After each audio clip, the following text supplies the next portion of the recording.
Vous fermez la porte là.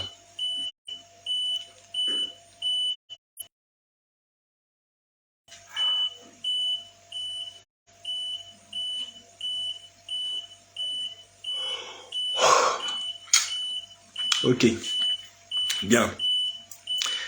Alors, bonsoir à tous, chers amis africains. Ok.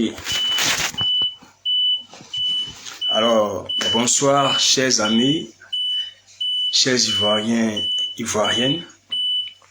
Alors, nous voici encore pour une autre vidéo. La dernière fois, nous avons eu à faire une vidéo concernant les réalités dans nos hôpitaux qui malheureusement a été interrompue. Et je pense qu'aujourd'hui, la connexion sera bonne pour qu'on puisse parler en 20 ou 25 minutes rapidement.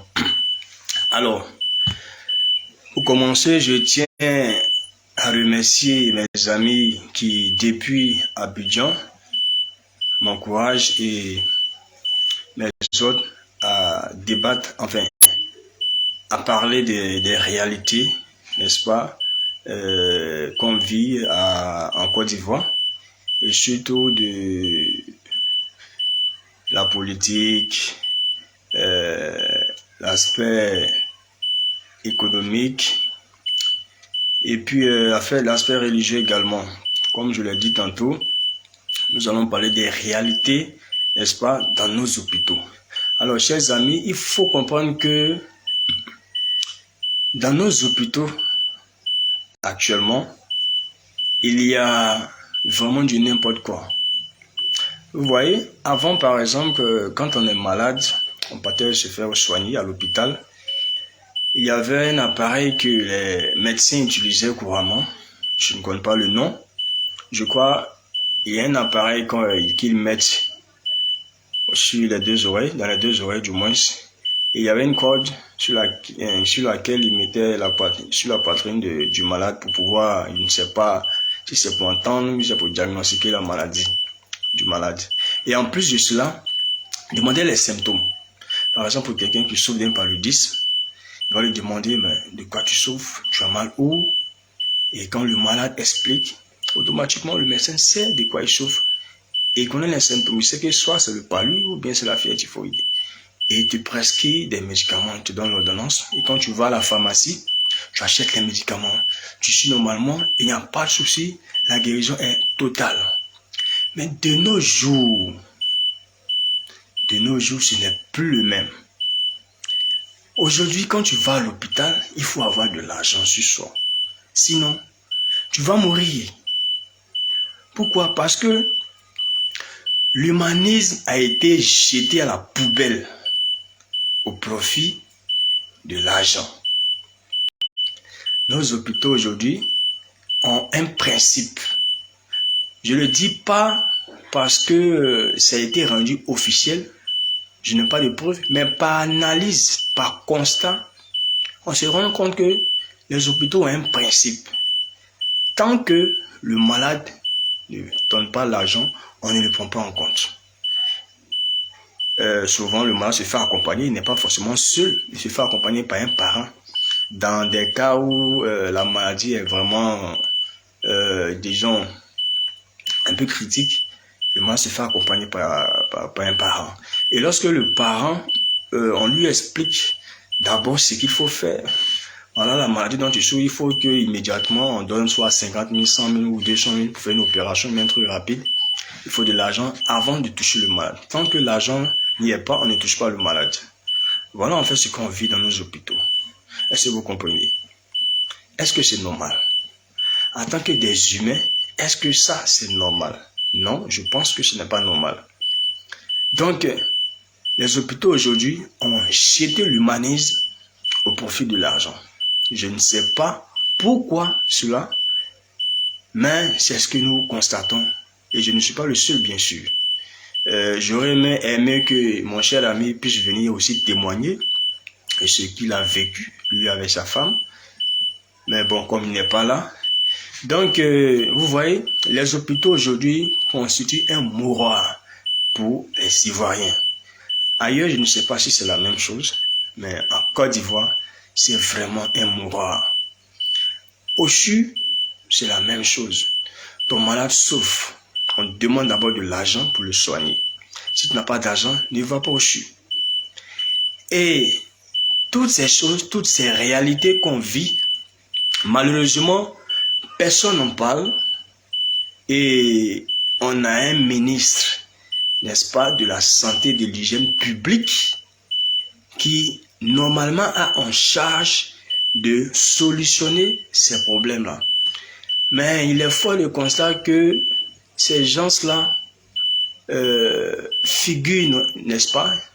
C'est-à-dire, ils ne font pas leur travail comme il faut. Ils sont juste des figurants. À la fin du mois, on les paye et bon, c'est fini. Il n'y a pas assez d'équipement dans les hôpitaux parce qu'on n'investit pas beaucoup dans la santé. Voilà pourquoi des gens aujourd'hui préfèrent, n'est-ce pas, venir au village pour se faire soigner. Et j'aimerais saluer ici ces personnes-là qui aujourd'hui ont fait, qui ont eu à prendre des initiatives pour venir se faire soigner au village. Et c'est ce qui est déjà bon pour eux.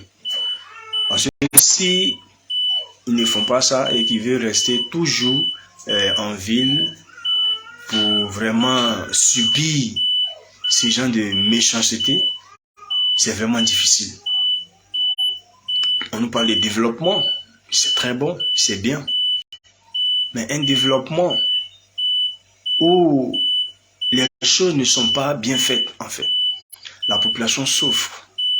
Il n'y a pas de politique nationale pour le domaine de la santé où les citoyens ivoiriens vont se soigner normalement et à moindre coût. Il n'y a pas de politique nationale mise sur pied en ce sens. On avait acclamé l'ex-président Laurent Gbagbo en son temps pour l'assurance maladie universelle qui voulait mettre sur pied, qui malheureusement n'a pas eu lieu parce qu'il a été évincé par la France, n'est-ce pas, et des Ivoiriens même qui ont collaboré avec la France pour le destituer. Aujourd'hui, nous avons le chef de l'État, Alassane Ouattara, qui est là et qui s'est accaparé du projet en, n'est-ce pas, nommant le projet couverture maladie universelle. J'avais fait une vidéo pour dénoncer qu'en fait, ce projet qu'il veut mettre sur pied, c'est un projet déjà taillé sur mesure. Ce n'est pas universel. On veut nous faire croire que c'est universel. Dans la forme, c'est universel, mais dans le fond, ça peut être universel parce que ça ne concerne qu'une région pour l'instant. Et là, il y a une mauvaise sensibilisation qui a été faite. Et donc, on veut imposer, obliger les gens, les citoyens ivoiriens, à adhérer forcément. Alors que vraiment, ça, c'est pas, la sensibilisation n'a pas été bien faite. Et les gens, du coup, ils ont vu que c'est pas intéressant, c'est pas quelque chose de fiable en fait pour l'instant. C'est pas clair. Et voyez-vous, quand il n'y a pas ce genre de politique nationale pour aider les citoyens ivoiriens, c'est difficile de se faire soigner. Et les médicaments, c'est vrai, les gens achètent les médicaments en Europe, parce que c'est fabriqué là-bas, n'est-ce pas? Et ça vient. Je ne sais pas, hein. J'ai cru entendre, je crois que souvent c'est par crédit que les gens achètent les médicaments et après qu'ils règlent la facture. Donc c'est le commerce en fait. La pharmacie dans les hôpitaux. C'est vraiment difficile. Est-ce que normalement, quelqu'un qui est malade, on est obligé d'abord de donner de l'argent avant de le soigner? Ou bien on doit le soigner d'abord, puisque c'est la vie, puisqu'on dit la vie est sacrée. C'est écrit même dans notre constitution. Dans la constitution ivoirienne, c'est écrit que la vie est sacrée. Mais, préserver une vie, si la vie est sacrée, pourquoi dans nos hôpitaux, on nous demande d'abord de l'argent avant du soignement, alors que le gars est en train de mourir? Il est en train de mourir et le corps médical ne fait rien du tout. On le regarde, le parent est en train de se lamenter, non pas parce que il s'inquiète de la situation de son malade, mais en fait, l'argent qu'on demande, il n'a pas. La santé n'a pas de prix, c'est vrai. Mais les réalités font que tout le monde n'a pas suffisamment de moyens pour se faire soigner.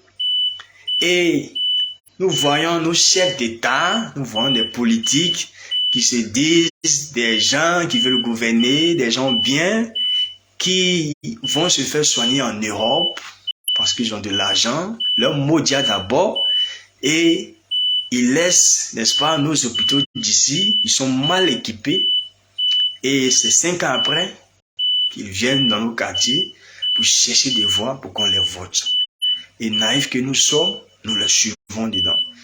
Et tout ça, c'est fini, hein.